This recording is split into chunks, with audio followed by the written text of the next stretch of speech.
agateka kazina muntu mwishira hamwe mpuzamakungu ONU wagaragaje ibintu biteye akoba bijanye no guhungabanya agateka kazina muntu byakorewe abanyagihugu basanzwe muri Ukraine.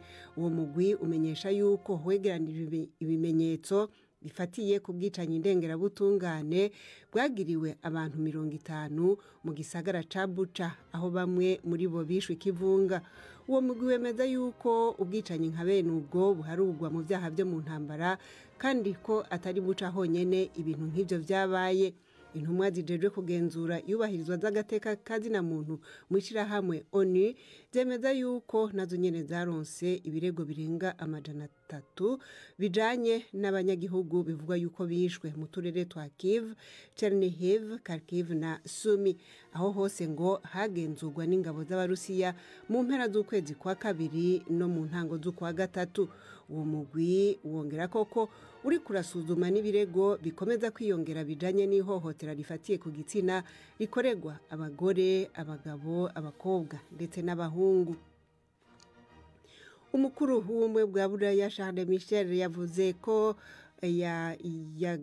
yaganiriye kuri telefone na Perezida Putin amusaba gutanga inzira ku banyagihugu bifuza agahengwe kugira ngo bashobore kubona ingena bava mu mujyi wa Mariupol n'ibindi bice by'igihugu byugarijwe n'intambara muri Ukraine. Charles Michel yavuze yuko gutanga izo nzira bikenewe na bujya mu mpera z'indwi ari Pasika kubo mu idini ry'aba Orthodox. Ibiganiro kuri ico kibazo cyo gutanga inzira byasa n'ibitari ko biragenda neza hagati y'ubutegetsi bw'Uburusiya n'ibihugu vya Buraya, mu gihe ibirego ku Burusiya byerekeye ihohotera ry'agateka kazina muntu navyo bidasiba kugwira. Inkuru ya Nick Beck mushikizwa na Sahyake muhawe nayo.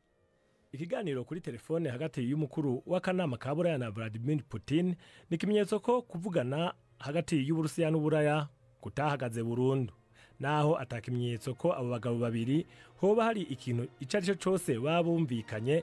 Muri ico inkuru ziva Bruxelles zivuga ko cyari kiganiro kirekire ariko cyo kubwizanya ukuri ataguca ku ruhande. Bamwe mu baraba ibintu n'ibindi bakeka ko abahanuzi ba Putin n'abakuru ba gisirikare hari inkuru bamunyegeza. Umutegetsi w'ishiramwe ry'umwe bwa Buraya yavuze ko Charles Michel yabwiye Perezida w'Uburusiya idonido y'ingene habaye kwihenda mu mikenyuro n'ivyo amaze gutakaza bifise ingaruka mbi ku ngabo ziwe. Ibi bivugwa ko kari akigoro ko kumuha inkuru adahabwa n'abamwegereye. Abakozi bo mw'ishiramwe ry'umwe bwa Buraya ntibashimye gushira habona ivyo Putin yavugiye muri ico kiganiro.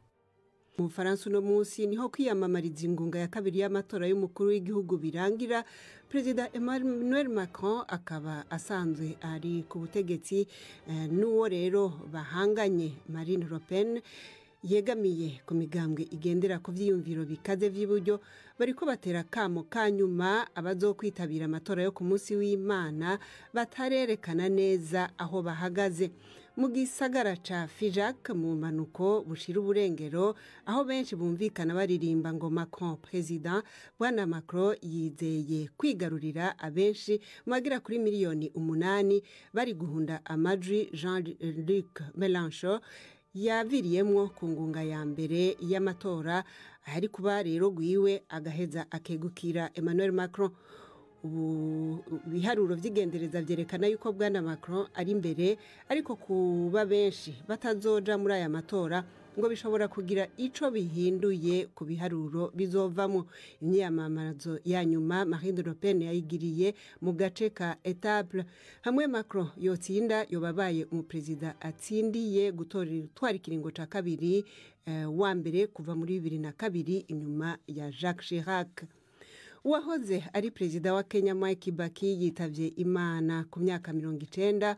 Urupfu rwiwe rukaba rwatangajwe na Perezida Uhuru Kenyatta. Bwana Kibaki yayoboye Kenya nk'umukuru w'igihugu agira gatatu wa Kenya kuva muri 2002 gushika muri 2013. Yashimiwe kuko yavyuye ubutunzi bw'ico gihugu ariko ubutegetsi bwiwe bwaragiye mu agatotsi kubera injyane zazananye no gutogwa kwiwe mu kiringo kigira kabiri aho hari muri 2007 amatora atabonywe kumwe na bose. Bwana Kenyatta yavuze yuko leta izotunganya igikorwa cyo kumushingura niteka akagirirwa n'ikigandaro ku rwego rw'igihugu. Perezida Kenyatta yavuze kandi ko ubuzima bwa Kibaki buzobera icitegererezo benshi mu gwaruka rwo muri kazoza.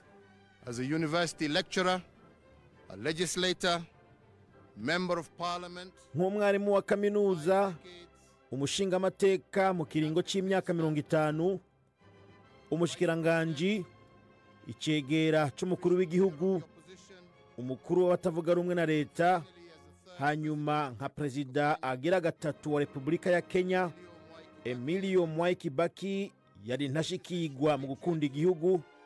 Iragi igihugu Urukundo rikazobandanya kubera karorero urunganwe rwa Kenya gubu hamwe no gwakure muri kazoza kacu. Kenyans, long into our future. Perezida w'u Rwanda Paul Kagame yashigikiye amasezerano n'Ubwongereza atavugwa ko rumwe na bose yo kwakira mu gihugu ciwe abakuwe mu Bwongereza barondera ubuhungiro. Ubaye ubwa mbere agira ico avuze kuri ayo masezerano, aho yavuze mu majambo yiwe ko u Rwanda rutari mu rudandazwa rwa kiremwa muntu. Perezida Kagame yavuze yuko amasezerano nkaya yabaye muri 2018 mu kwakira impunzi zari zagomye muri Libya kandi yagenze neza.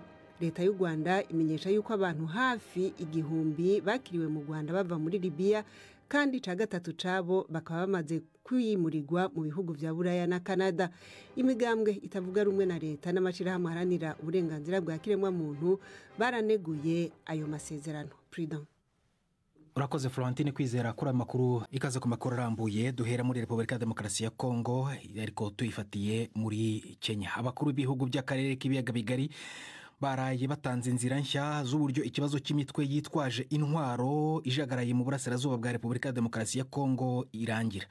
Zirimo ndetse no kujya mu biganiro n'iyo mitwe. Mu nama bahujwemo i Nairobi na perezida wa Kenya Uhuru Kenyatta, bagenzi be ba Kongo, Burundi, Uganda n'u Rwanda rwari rwaserukiwe n'intumwa baraye bumvikanye ingingo zitari nke. Inkuru ya Payment ku magenge uri Nairobi.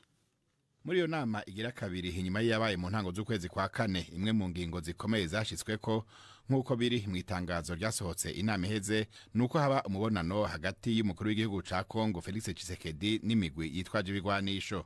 Uwo mubonano wari utegekanijwe kuba kuri uyu munsi wa gatanu nyene ngaha mu gisagara ca Nairobi, ariko icegera c'umuvugizi w'umukuru w'igihugu ca Kongo Tina Salama yanditse kuri Twitter ko Perezida Tshisekedi atashoboye kwakira iyo migwi.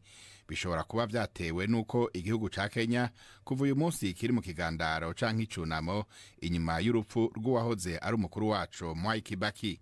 Abategetsi ba Kenya nibo bategerezwa kuba hafi mu gufasha ibikenewe vyose kugira ngo uwo mubonano ube. Madamu Salama yanditse aho kuri Twitter ko ngaha Nairobi haguma umugwi uzokomeza ivyo biganiro babifashijwemwo n'umukuru w'igihugu ca Kenya. Hagataho amakuru ataremezwe icese avuga yuko hari imigwi yitwaje ibigwanisho yarungitse intumwa ngaha. Gusa mu gihe muri Kongo haharugwa imigwi beniyo irenga 100, nta wuzi iyarungitse intumwa iyo ariyo n'ingene ingana.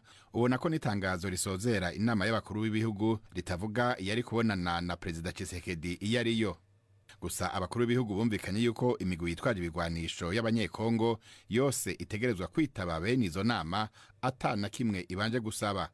Uwanse kubikora ugaca ufatwa ko ari umugwi w'inkozi z'ikibi uzoca utorerwa inyishu mu buryo bwa gisirikare n'akarere kose.